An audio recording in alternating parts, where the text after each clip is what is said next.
Hi friends, இந்த பதிவில் நம்ம 60 days மணி சேவிங்ஸ் சேலஞ்ச் தான் பார்க்க போகிறோம். வாங்க நம்ம என்ன பதிவு அப்படிங்கிறத பார்த்துடலாம். டார்கெட் அமௌண்ட் வந்து 5000. 60 நாட்கள் நம்ம வந்து 5000 ரூபாய் தொகை வந்து சேமிக்க போகிறோம். டைம் பீரியட் 60 days, 2 மந்த்துக்குள்ளே நம்ம வந்து 5000 ரூபாய் தொகை வந்து சேமிக்க போகிறோம். நம்மளோட நீட்ஸ் என்ன அப்படிங்கிறத வந்து நம்ம ஒரு டார்கெட்டாக ஃபிக்ஸ் பண்ணிடுறோம். பாருங்கள், நம்ம சேவிங்ஸாக இருக்கலாம், கோல்டில் வந்து நம்ம இன்வெஸ்ட் பண்ண போகிறோம் அப்படிங்கிறதா இருக்கலாம், ஒரு கிரெடிட்டை வந்து இப்போ நம்ம ஒரு கடன் வாங்கியிருப்போம், அந்த தொகையை வந்து கட்டணும் அப்படிங்கிற ஒரு இதாக கூட இருக்கலாம். இல்லைன்னா ஏதோ ஒரு செலிப்ரேஷன், ஃபங்க்ஷன், ஃபெஸ்டிவல், அதுக்காக வந்து நம்ம வந்து சேவிங்ஸ் பண்ண போகிறோம் அப்படிங்கிறதாக கூட இருக்கலாம். இந்த மாதிரி ஒவ்வொருத்தவங்களோட நீட்ஸ் வந்து ஒவ்வொருத்தவங்களுக்கும் சார்ந்ததாக இருக்கும். ஸோ நம்ம நீட்ஸ் என்ன அப்படிங்கிறத வந்து நம்ம முதல்லையே ஃபிக்ஸ் பண்ணிவிட்டு நம்ம வந்து சேமிக்க ஆரம்பிக்கணும். டே 1 வந்து நம்ம என்ன தொகை எடுத்து வைக்க போகிறோம் அப்படின்னு பார்த்தீங்கன்னா, டே 1 வந்து எந்த அமௌண்ட்டும் நம்ம எடுத்து வைக்க போகிறதில்ல. இதே டே 2 பாருங்கள், 60 rupees வந்து நம்ம எடுத்து வைக்கிறோம்.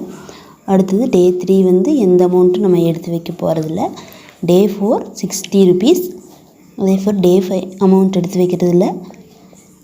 6th டே வந்து 60 ரூபாய் எடுத்து வைக்க போகிறோம். 7th டே அமௌண்ட்டில் அதே போல் 8th டே 60 ரூபாய் எடுத்து வைக்க போகிறோம். 9th டே அமௌண்ட்டில் 10th டே 60 rupees எடுத்து வைக்க போகிறோம். இது போல் நம்ம தொடர்ந்து வந்து அமௌண்ட் வந்து எடுத்து வைக்க போகிறோம்.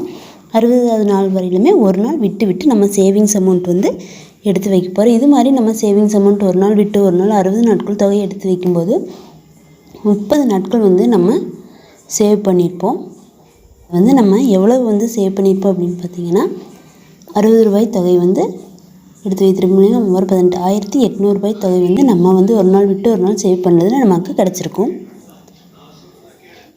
5000 ரூபாய் தொகையில் 1800 நம்ம சேவ் பண்ணிட்டோம். பாக்கி தொகையை வந்து நம்ம சேமிப்பாக எடுத்து வைக்கணும் இல்லைங்களா? அது வந்து எப்படி எடுத்து வைக்க போகிறோம் அப்படின்னா, இன்னொரு மெத்தட் வந்து ஃபாலோ பண்ண போகிறோம்.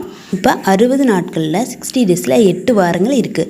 அப்போ வார சேமிப்பாக 8 வாரத்திற்கு 400 ரூபாய் தொகை வந்து நம்ம எடுத்து வைக்கும்போது 3200 ரூபாய் தொகை வந்து நமக்கு வந்துடும். அப்போ ஒரு நாள் விட்டு சேமிப்பாக எடுத்து வச்சுட்டு இருந்தீங்களா, ஒரு நாள் விட்டு அதில் வந்து 1800 ரூபா, வார சேமிப்பில் 3200. அப்போ நம்ம வந்து 5000 ரூபா தொகையை வந்து ரீச் பண்ணியிருப்போம். இது மாதிரி நம்ம சேவ் பண்ணி நம்மளுடைய நீட்ஸை வந்து ஃபுல்ஃபில் பண்ணிக்கலாம். தேங்க்யூ ஃபார் வாட்சிங். Please support my channel friends. Subscribe and like.